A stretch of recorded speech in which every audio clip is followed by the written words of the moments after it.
নমস্কার বন্ধুরা, শ্রেয়াস কিচেনে আপনাদের সবাইকে স্বাগত। আজকের পর্বে আমি নিয়ে এসেছি আমাদের দেশের বাড়ির মানে চট্টগ্রামের বা ওপার বাংলার একটি রান্না।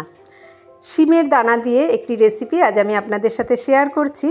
এর জন্য আমি এখানে দেখুন 250 গ্রাম শিমের দানা নিয়েছি, যেটা সারা রাত কালকে জলে ভিজিয়ে রেখেছিলাম। এইভাবে সারা রাত জলে ভিজিয়ে রাখলে তাহলে শিমের দানার এই খোসাগুলো ছাড়াতে সুবিধা হয়। এগুলোকে হাতে এমনি একটু এরকম করে একটুখানি নখ দিয়ে একটু ছাড়িয়ে নিলেই হয়।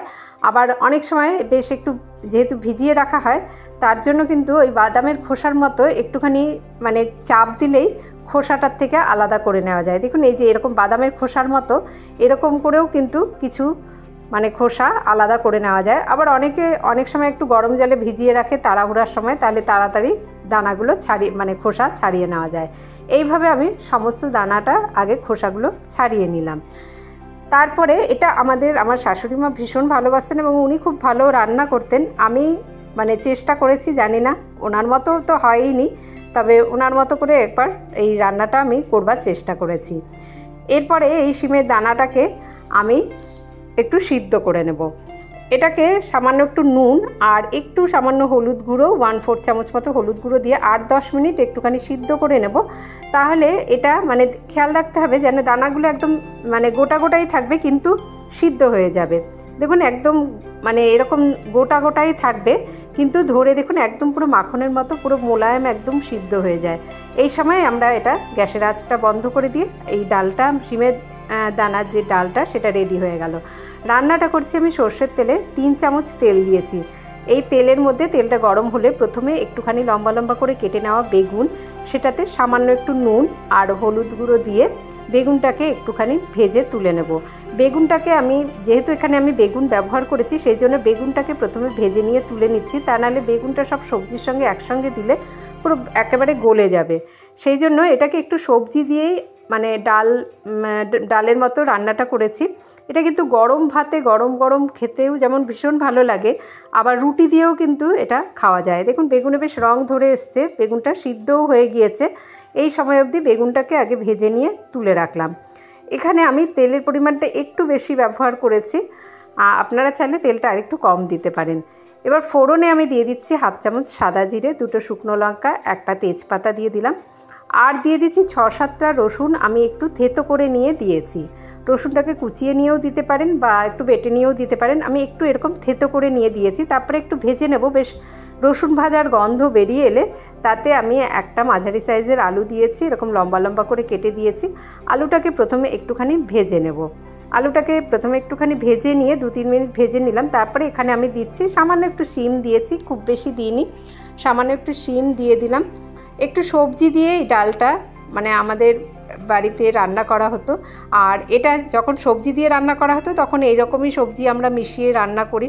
এছাড়া এটা চিংড়ি মাছ দিয়ে বা ছোট ছোট কই মাছ দিয়েও কিন্তু রান্না করলে খেতে বেশ ভালো লাগে। শিম আলুটা একটুখানি ভাজা করে নিলাম, নুন আর হলুদের গুঁড়ো দিয়ে আন্দাজ মতো নুন আর হলুদ গুঁড়ো দিয়ে দিয়েছি, দিয়ে বেশ ভালো করে একটুখানি ভেজে নিলাম। শিম আলুটা যখন ভাজা হয়ে গেল তখন আমি একটু এখানে সজনে ডাঁটা দিয়েছি অল্প, আর একটা টমেটো এরকম করে কেটে নিয়েই দিয়েছি। টমেটোটাকেও এইভাবে চাইলে ছোট ছোট করে কেটে নিয়ে দিতে পারেন, কিন্তু এই সবজিগুলো বেশ একটু বড় বড় করে থাকবে, সেরকমই দেখতে ভালো লাগে। এবার মশলার মধ্যে আমি দিয়ে দিচ্ছি জিরে গুঁড়ো 1/2 চামচ, ধনে গুঁড়ো 1/2 চামচ আর লঙ্কার গুঁড়ো আমি 1/2 চামচ দিলাম। আমাদের দেশের বাড়িতে কিন্তু একটু বেশ ঝাল ঝাল করেই রান্না করা হয়। আমি এখানে মানে অতটা ঝাল দিলাম না, সেই জন্য আপনারা যদি মানে চান এতে কিন্তু ঝাল আরেকটু দিতে পারেন। এবার ভালো করে গুঁড়ো মশলাটাকে কষিয়ে নেব। গুঁড়ো মশলার কাঁচা গন্ধ চলে যাওয়া অবধি গুঁড়ো মশলাটাকে কষিয়ে নিলাম। আর ততক্ষণে সবজিগুলোও একটু ভালো করে সাঁতলানো হয়ে গেল, আর টমেটোটা দেখুন বেশ নরম হয়ে এসেছে। এবার টমেটোটাও একটু নরম হয়ে এসেছে। এবার আমরা এখানে দিয়ে দেব জল আমি এখানে 1/2 কাপ জল দিচ্ছি, দিয়ে তারপরে ঢাকা দিয়ে এটা 4-5 মিনিট লো টু মিডিয়াম হিটে রান্না করে নেব। তাহলে আমাদের সবজিগুলো কিন্তু সিদ্ধ হয়ে যাবে। এইখানে আমি দেখে নেব যে দেখুন এই যে আলু সিদ্ধ হয়ে গিয়েছে, মানে সব সবজি বেশ ভালোভাবে সিদ্ধ হয়ে গিয়েছে, আর টমেটোটা আরও নরম হয়ে গিয়েছে। টমেটোগুলো একটুখানি এভাবে শুধু ঘেটে দিলাম। আর তারপরে আমাদের এখানে সবজি তো সব সিদ্ধ হয়ে গিয়েছে, আর বেগুনটা ভেজে রাখা বেগুনটা এবার আমরা অ্যাড করে দেব। এই জন্যই বেগুনটা আগে দিইনি, বেগুনটা আগে দিলে তাহলে একদমই গলে যেত। আর আলু তো সিদ্ধ হয়েই গিয়েছে, আর ডালটাও আমাদের সিদ্ধ করা আছে, সেই ডালটা এবার এখানে মিশিয়ে দিলাম। এই ডালের মধ্যেও একটু নুন হলুদ দেওয়া আছে, আর সেই জন্য এখানে আমি বারে বারে নুনটা মিশিয়েছি বলে নুনটা কিন্তু একটু আন্দাজ করে দেখে দেখে নিয়ে বারবার মিশিয়েছি। এই ডালগুলো দেখুন, মানে শিমের দানাগুলো কিন্তু একদম গোটা গোটা রয়েছে, কিন্তু ভীষণই মানে মাখনের মতো, একদম ধরে দেখলেই বোঝা যাবে, বেশ ভালোভাবে নরম হয়ে যায়। এবারে দিয়ে দিচ্ছি 4টে লঙ্কা, কাঁচা লঙ্কা দিয়ে দিলাম, একটু চিড়েও দিতে পারেন, বেশ সুন্দর গন্ধ আসে। আর ধনে পাতা ছড়িয়ে দিলাম। তারপরে আমরা এটা 2-3 মিনিট একটুখানি হতে দেব, কারণ সবই আমাদের সিদ্ধ করা আছে, তাই আর ঢাকা দিয়ে রান্না করলাম না। 2-3 মিনিট একটুখানি রান্না করে নিলে যে বেশ ফুটে উঠলো, তখনই এটা এরকম মাখো মাখো এই শিমের দানার, এই সবজি দিয়ে শিমের দানার এই ডালটা রেডি হয়ে যায়। গরম ভাতে এইভাবে শিমের দানা দিয়ে সবজি দিয়ে ডাল রেসিপিটি একবার ট্রাই করে দেখবেন, রুটি দিয়েও কিন্তু খেতে ভীষণ ভালো লাগে। এবার আমি গ্যাসের আঁচ বন্ধ করে দিয়ে আরেকটু ধনেপাতা ছড়িয়ে দিচ্ছি উপরে, তারপরে গ্যাসের মানে ঢাকা দিয়ে স্ট্যান্ডিং টাইমে একটুখানি রেখে দেবো, তারপরে এটা সার্ভ করে দেব। চিংড়ি মাছ দিয়ে বা ছোট ছোট কই মাছ দিয়েও কিন্তু রেসিপিটি ট্রাই করতে পারেন।